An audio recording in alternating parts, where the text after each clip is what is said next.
or a fast earn like you normally see, and this is what basically makes Brew support feel good. You max out Cinder Brew, you throw Cinder Brew, and use an earn charge to proc that, so you can still basically feel impact in the skirmishes without being in melee range.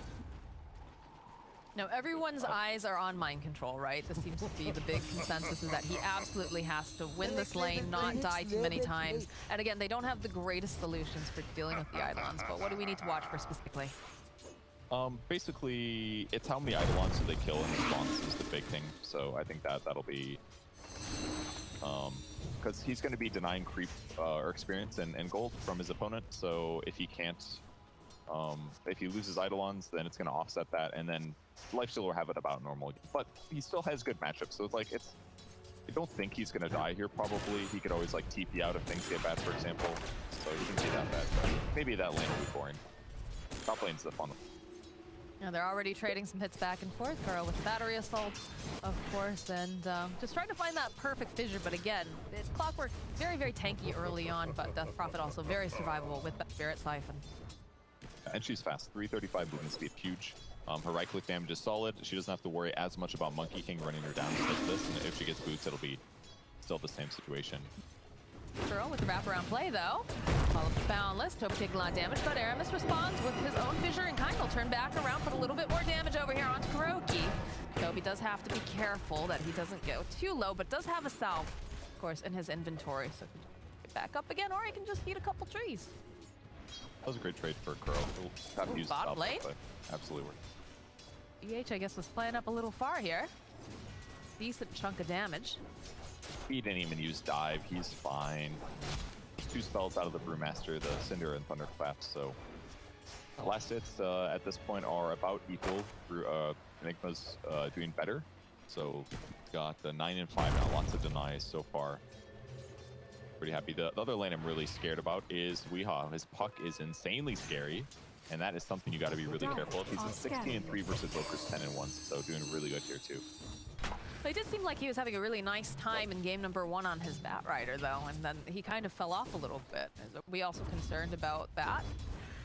I don't think Puck is like a little bit more controlly. Like Bat Rider, you have to be kind of careful how you initiate stuff like that. Puck, like you can just do so much more on Puck if you're a really, really good player. Weehaw's obviously been very talented for a long time, so I'm more scared about Puck, especially his rotations and how often they're up, because you have built-in mobility, you know? That's like your right click and your spells, and you have ulti, and it's like you just, you know, if he goes like Earn into Witchblade or something, I'm a little scared for these early rotations. Top lane, I have to say Aramis is doing a great job here, just constantly throwing out the fissures to try to protect Tobi, though he does have to be a little bit careful because he is taking a decent amount of damage, giving him... Worry about getting wrecked. I will say that Tobi has not died, though. There have been a couple times in that lane where there's just been so much harass where it looked like he might go down, but Aramis holding those fissures for just the right moment to go and just block them away from his core over here. Yeah, that can be tough. A little bit better, but it's definitely hard, right? You don't have the regular kind of escapes built into a Death Prophet. She's just a bit fast, but can definitely be held in place. Bottom lane, a little bit of harass here over onto Seleri.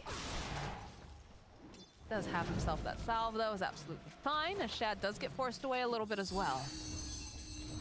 The rotation over here from the side. Nice dodge away here from Wee. Aramis is here, though. The fissure comes out, the EMP connecting, but they don't have protection right here as Kuro's making his way over. The body blocks come down from Weehaw because they'd like to try to turn this around, get themselves a kill. The Waning Rift comes out. Not quite enough here to get that kill, but Aramis will go down. Kuro holding this Invoker in place over here for a little bit longer. Kuro's getting so much value out of this hero. Tobi. That is very nicely played by Miracle, realizing that there was no support there to help out this time. Yeah, Earthshaker left the lane at about 3:30 there to go help secure the rune and then do all this fighting. And naturally, when you rush boots immediately afterwards, yeah, you're gonna be able to run down the Death Prophet with the Orb of Venom there. So Death Prophet picks up a Windlace to help offset this a little bit, but yeah, this is the problem. Miracle's level 5. Death Prophet is almost level 3. Good luck. It's gonna be harder than last game because the difference is that Death Prophet is a little bit more of a like hero that needs to stay alive to contribute damage, and obviously support DP can work, but like I feel like most heroes need to stay alive to give damage first. They do, but they have to stay alive and cast spells. Death Sure. Prophet just needs to initially cast spells and then stay alive while it just continues to do more damage. It's slightly different, I promise. Another Spirit Siphon being thrown out on Miracle. Trying to get a couple assets here for Tobi. It's been a bit difficult, like you said. So the difference mostly is that Puck can like contribute to ganks and things like that a lot simpler than Death Prophet. You throw your nukes and then you can disengage, but Death Prophet has to like stand there and stay alive kind of a thing. So if you get 2 out lane, this could be really tough. I mean, is this more why passive carry? It'd be fine. Is this why we've been Dire's seeing a lot of middle Death tower Prophet is 5? under Because, you know, attack. you're just really there for, you know, the big thing is the silence, obviously, and then the exorcism, but if you go down, it's all right. Haven't seen a lot of the off-lane Prophet too much. Aramis, though, trying to fissure block here over onto Miracle. They'll chase him back. Can't totem, in comes Boom. This is looking like a dead monkey. Down he goes. Over in the mid lane, GH fighting with Seleri here. They'll use the Dream Coil. He's going to be leashed up. Just trying to get some of this attention here from the creeps, hoping that maybe he'll get lucky, but nope, Weehaw collects the final hit. Oh, 2 urns being built. We'll see if they find out in time. That the Brewmaster isn't there yet. He's still 300 gold short, but you can see them both having it. Like a lot of players are just getting earned by itself, and it's not that if it's like Spirit Vessel, it's kind of scary, but Boom. Nice tornado. Buys him a little bit more time. Has to go swap. They have the dust though. They'll turn back around. They should be able to get the kill onto Kuro. You can see he really would love to get this kill over here on Boom. He throws out the orb. He's going to try to jump forward here. Does manage to find him a couple more clicks. Should be able to do the trick. And down goes Boom. Top lane 2. Tobi left alone. Looks like Miracle will back off. Miracle's just playing this really good. He runs at Tobi. Tobi has to do Spirit Siphon, then Miracle just runs away, and he's like, sucker, now you gotta wait 40 seconds to do that again. And now Death Prophet is just at range using Crypt Storm to last hit. So that's gonna be his life here. Crow spots him out a little briefly, but Death Prophet has picked up some levels now, level 5, so gotten a lot closer to matching what Miracle's advantage.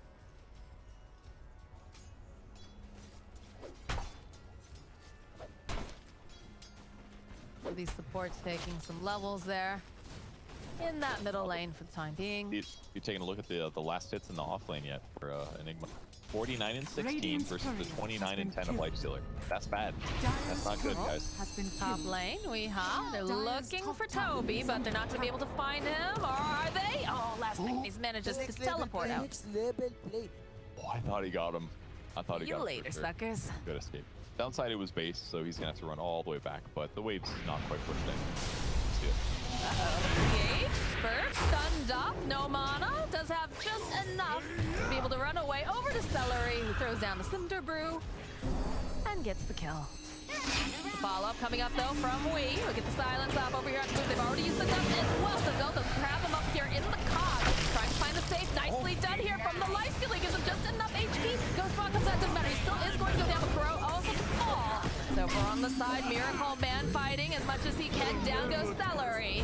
And now Aramis trying to run away. Miracle says, come back here. He'll take another kill. Thank you. Radiant's middle tower is under attack. That'll be it.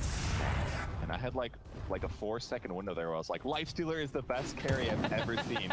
And then after he used Infest, he just kept Radiant's attacking, and I was like, oh, he's bottom tower actually is under completely attack. useless right now. He did nothing other than heal his mid laner for 400 HP. That was it. It could have been clutch. Radiant's middle It was tower it was is great. under attack. It was a great play, but Radiant's and it definitely has been bought killed. time for Invoker to almost survive. That would have been a 6 save if he got through. This is a bit of a chase there over in the top lane. We got so many things happening everywhere right now as they've been trying to go after Tobi dove a bit too far on here. Needs to be careful, Weehaw. They're looking.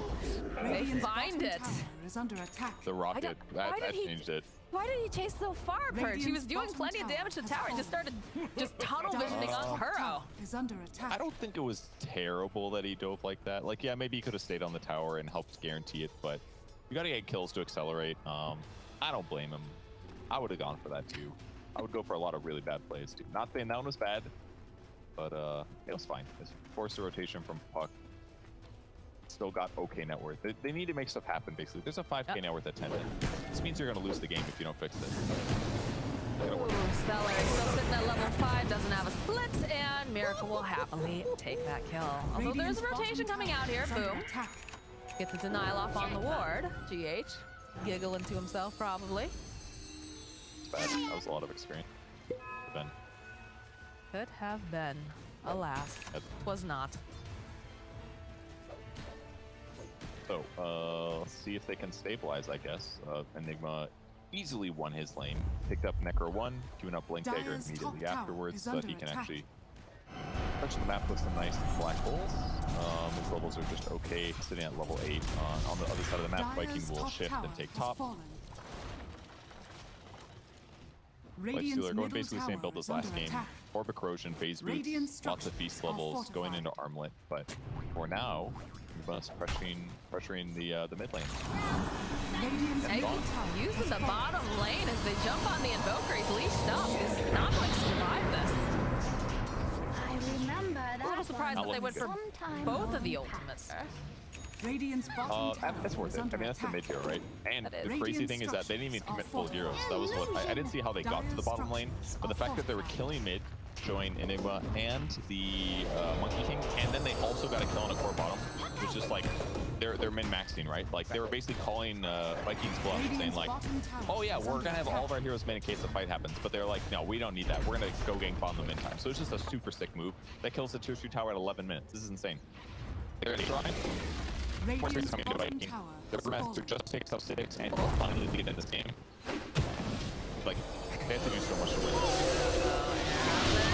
gonna try to run away. They go and they use the exorcism. We has facing off over on the side. They're not paying attention though as the brew split does get committed. They've got their eyes over onto Miracle. Kuro trying to buy a little bit more time. Miracle, he's sitting so very low. They don't have the final hit. He does have a little bit of that earn charge on him. It's not gonna be enough though. Mind control over on the side. Oh, there it is. He manages to land it. Down he goes and over on the side. They'll turn their attention now to KuroKy. He will also fall. See, it doesn't matter if you're losing. Sometimes you've got to run at your opponents there. But the crucial moment, I think, was the fact that they caught the Monkey King midair with the tornado. That hero takes damage. You're not going to be getting away from fights, and all of the damage on Viking is very like mobile based. So like, it's not like he can just ulti and fight to the death or something. Getting that kill was huge. Now you're still getting stopped though, but they'll get closer. Well, they get a we proving why he's so scary on this puck. He just gets a solo kill on Boom, and look at the Radiant's side middle of tower Viking. is under They're running attack. away. They don't want to deal with Weehaw here. Like the perfect Weehaw hero, honestly. He can just be so aggressive, get things done, and exert his really high mechanical skill. It's like he just thinks faster in some of these moments. I don't know what it is, but he's just very good at these like constant engagements. Top player. like heroes.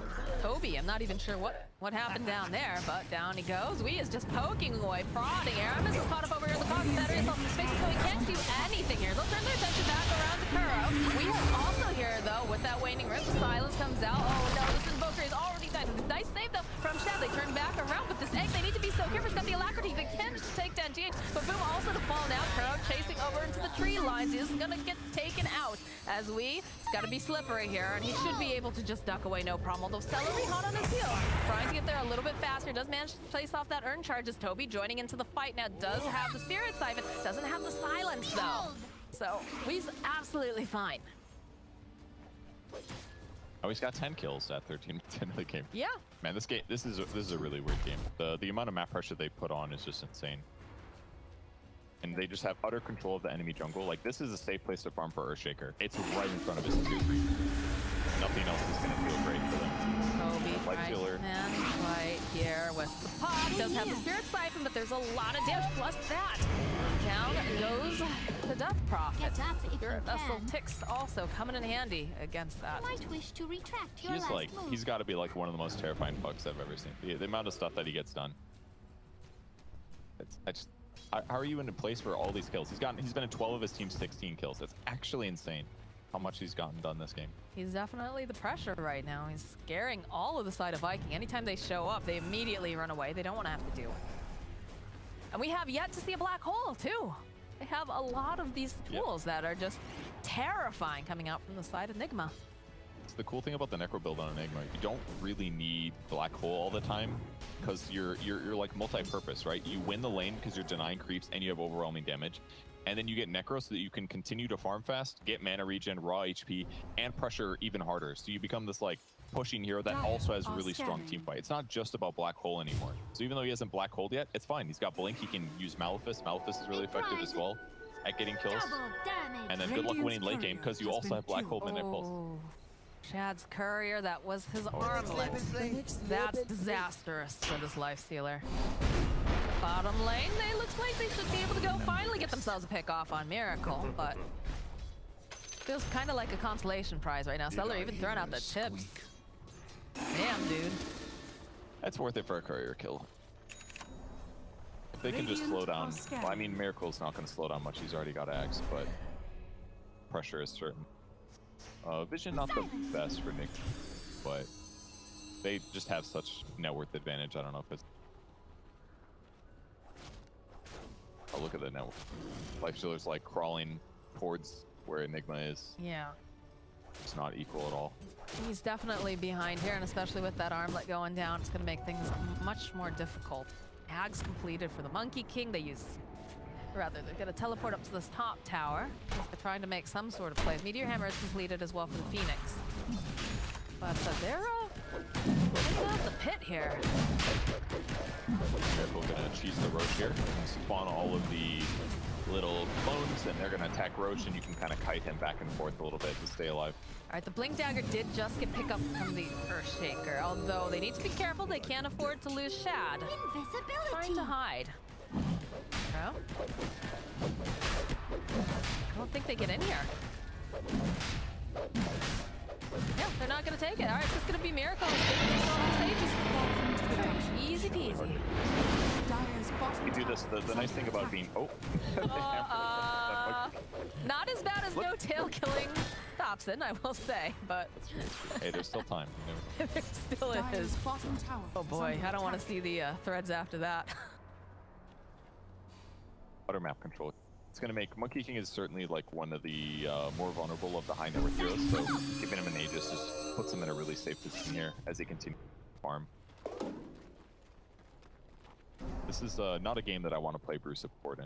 You don't like it. It can work certainly because you can still apply your skills and do your split, but if you aren't team fighting, the hero's just going to feel weak. And the problem is, as the game continues, Brewmaster doesn't feel as effective because you don't have those like instant initiations that feel like an. Radiant's middle tower is under Ooh, attack. Death Prophet, Tobi, the jump forward from Mind Control Miracles here. Tobi trying to hide here in the tree line. He's not going to be able to, though. He is pincered upon, plus the Rocket Flare. They've got the Vision. Spirit Siphon doing a decent amount to try to keep him alive, and it seems like he's juking pretty well. But at the end of the day, I do believe that Tobi is going to fall. Slowly but surely, down he goes. Question is, can they make a play knowing that they're down in the bottom lane? In fact, it looks like they're going to try to do some plays here over on Turbo. He is here, and he's absolutely terrifying because Seleri, he's all silenced up. He's not going to be able to do anything. Followed up with the Fisher, the pushback over on the Lifestealer. Needs to be careful. The Meteor Hammer getting dropped here by GH. As they'll disengage. That's the other problem playing support Brewmaster is that you're against a puck, and his burst damage and silence disable is going to be enough usually at the right moments to prevent you from getting killed off. So just hope for Seleri to have a good come out. I do like that Death Prophet's like pushing out side lanes and stuff, but eventually you are going to get punted. Definitely feels bad when you consider the fact that they didn't have the full squad there and they still weren't able to get anything done on the side of Viking. They weren't perfectly positioned is one thing though. Like they had some heroes low ground some way, so. Smoke broke on that, and that is revealing that Earthshaker has his Blink Dagger now. And a special delivery in Slack for. Let's see how that initiation worked, but normally what you want to do is fissure first, because then your smoke's not going to break, you can guarantee the disable, then you blink initiate afterwards, so that they can't defend. But, so him removing that was Radiant's top tower is under attack. We'll see. There's a fissure. All right, they'll open up. The fast bomb comes out, but it's off the mark. Followed up with the Dream Coil over onto 3. This is looking really nice. The hook shot comes in. Turn on Mind Control. There it is. There's the black hole. They're going to be able to go and drag in Aramis, and it's looking like Tobi's not going to be long for this world. As down he goes. Beautifully done. Seleri getting the split off, of course, but what is he going to do? He's just going to become more cannon fodder over here. Miracle having a good time being a monkey. Jumps down over onto Seleri. The follow-up, follow with the kill from Awee. It was a great fissure, but the blink was off target. He was a little bit too far away, and the aftershock stun follow-up was not there, and therefore you lost your kill. And then it was just counter initiation city, so rough one for Viking, but there, I mean, they're so far behind already. Here comes the fissure. See his blink. He was really far away. That was like the max limit of fissure, and that was just a blink distance issue. Fissure goes 1400 range, Blink is only 1200. So if he's at the max Fissure, he was not likely to be able to catch up in time there. So a little bit of a tough one. They found the opportunity, but against really good players, the margins are sometimes really small. I think you gotta be careful. See their faces of focus during that entire time too. Gotta feel pretty good if your mind control feels like they just delivered themselves on a platter Radiant's to you, top right? tower is under attack. They certainly did Radiant mess with him, structures especially are near the Roach fortified. pit. And just look how Nigma's sitting constantly. They're sitting in all lanes, by trees, waiting for Dire's bottom opportunities. tower is under attack. Coil got used again Radiant's over here top on tower is Boom. under attack.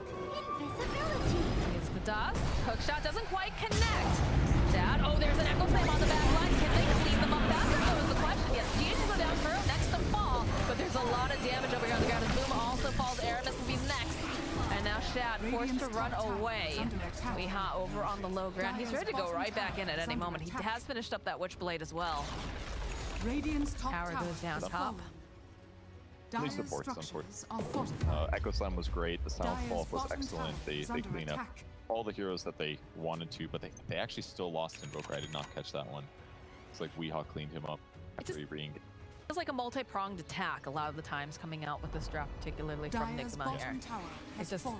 every angle seems to be covered, which makes it very, very difficult. And I feel bad for Boom. I feel like Boom has not really had much of a game this time around. He got a bit bodied by Wii, to put it nicely. And then every time he shows up on the map, he's just being hunted constantly. Yeah. And it wasn't just Wii, it was that Kuro ganked mid as well. Kuro pressured mid knowing that his lane was pretty much secured already. He did a great job. How do you make this move? They'll jump forward here. The follow-up with the Fissure. DreamLeague's gonna get used silent. Shad trying to buy a little bit more time. As it's a bit of a split fight as Miracle over on the back end here with Weeha. Nice step back left. It's gonna be the egg coming through. It looks like they're gonna have to just leave behind the Death Prophet. Tobi just can't do anything because they can't approach the egg. Weeha jumping forward again, waning. Rift just still trying to put enough damage over here on Boom. But he has retreated into his base as it looks like this tower belonging to the side of the Dire. Yeah, we'll find the made up. Their tower pressure is Radiant's not the middle best. tower has Monkey is fallen. okay at sieging, but not incredible. So that's the only reason things have gone a little slow here. But I mean, Vikings getting some kills, but it's a lot of supports. And that's really what you're looking for. 5 deaths on Kuro, 3 deaths on Monkey King, 3 deaths on Phoenix. That's about all they got. Puck's 13-0 and 5. Collecting more and more items to lower his chance of ever dying, giving his opponents that beautiful bounty. I don't know. They're just turtled. There's not much else they can do right now. Feels like a total reversal. Not a total reversal, but definitely a shift. Like game 1, we saw that Nigma, they couldn't leave the base at all. They just were absolutely trapped, and now we're seeing kind of a little bit of a flip. They are venturing out over on the side of Viking a little bit more. They're trying to find these opportunities, but it's just becoming harder and harder to get them. As Tobi needs to be so careful walking up over onto the high ground there. I guess. They're smoking bottom at least. Oh, the Echo Slam. Can they take down mind control? It looks like they'll be able to, so they don't have to worry about that black hole. Grab. Can they get what they anything more placed off earlier this? pays off big time. They probably won't want to bother, I assume. I mean, they're gonna. The most important thing they're getting right now is reset. Ooh, the hook shot over on the Aramis. It's gonna be a dead Earthshaker. As they follow up, though, they have the exorcism. They're gonna try to chase down Kuro here. There's no mana left on him, so he should be next to fall. They have their eyes over on the side, over onto Weeha, but he's very difficult to get a hold of here. In fact, he might actually just turn this right back around again over onto the Death Prophet. He's gonna have to go use that orb. You can see Miracle standing over on the trees, keeping an eye out. Tuck back again for that Invis rune. So a little bit of a pick, surprise. but Yeah, a little surprised they went for it, but they did get Viking to use a lot of resources. Kuro was gonna die there once he hook-shotted, but once again, Puck gets more net worth and their opponents are busy. I mean, not having exorcism now is pretty good. But mostly what they're getting from these moments is they're getting time to ward and deward. The big thing. They get to get a little bit more map control, they get to farm a little bit more when they get these pick-offs. So even though they committed Echo Slam to kill Enigma in the first place, absolutely worth it. If you're getting time to finally get on the map. Seleri, he is just easy pickings for Wii. May you ride on nether Really zephyrs. just slap him a bit, do the silence when he gets to half HP, clean him up to kill. Pops Invis going top though. Shad recognizes it's been top too long. No. It's gonna have to pop out, but Wee's got to feel pretty good about that, right? Things are so far, so fast. Tobi, though, the hook shot comes out from Kuro. That is one dead witch. excellent job this game. Just always there at the right time to land hook shots. 3, 6, and 17. He's been targeting Tobi a lot. Has indeed. It's been very difficult for Step Prop to do much of anything. Hey man, go, they've got so much damage on Boom, and he still is just going to fall as Miracle leaping now into the base. Put pressure on these towers. How do you get in there? Is my question. Look at the little monkeys over here on the side. Seleri, he can't do anything. Look at that. The spears just slow him down, and they just clean him up. Fissure gets thrown out. Slow death is the most painful one, Kurt. Don't know how they get in here. Radiant's middle barracks Really hard. are under attack. Certainly not with 2 heroes dead. They don't have Echo Slam until now, so they have an option, but they're not going to get that clumped up. Look at the positioning. Miracle's going to sit way in the front. He's got BKB to protect himself. Nobody else is going to be close to him. And he'll just take everything. Radiant's middle barracks Go back, has buy fallen. some time, maybe snag Roche, which is up, and then come back and take another Rax. All right, well, it's up to Viking to figure out the angle now. How do you get out of your base and make things happen? Roche is up. I don't know if they realize this, but it is very scary every time that you're facing off with a team that has an Enigma. Because you can go in, you can get a beautiful Echo Slam. The rest of the team comes running in, and then all of a sudden you're just counter-initiated. Pretty scary. They're moving a little bit, but not much. I think the Lifestealer's done pretty good this one. Shad's in that 5-0-3. He's just been really difficult to kill. It's got to make his opponents. And the fact that he also counts as a save while being a carry is pretty cool. It's a lot better than Healing Ward in a lot of ways because it's instant, right? So you see those opportunities. That's not a thing about Tobi has the vision, though. The egg comes through, and they're going to be able to separate this place just so nicely as the egg coming out from the gate should be allowed to go off. Seleri trapped over in the puck. The Death Prophet, she was slipping for quite a while. Seleri's just ticking down. Down it goes. Buyback now from the Death Prophet. They want to try to go in for this fight over here on the side. You can see the Earthshaker trying everything he can just to hold him down, but there's too much damage coming out. Miracle getting the kill, jumping over onto the trees, just hunting Boom relentlessly. Nice deafening blast buys him just a little bit more time. He's trying to just buy more space here for Shad. Boom, it's not looking super great for him. There's just too much damage. It's a triple kill down for Miracle. And Shad, oh no, it's not looking good for this guy at all. Do they go? Yes, they commit the black hole. They're like, you're going nowhere. GG gets called. Viking. Retract your last They have had enough, and Nigma shows up. Yes, that is basically what Enigma expected to do in game 1, but this game, far more convincing. The crucial difference, I think, was the fact that Enigma just completely denied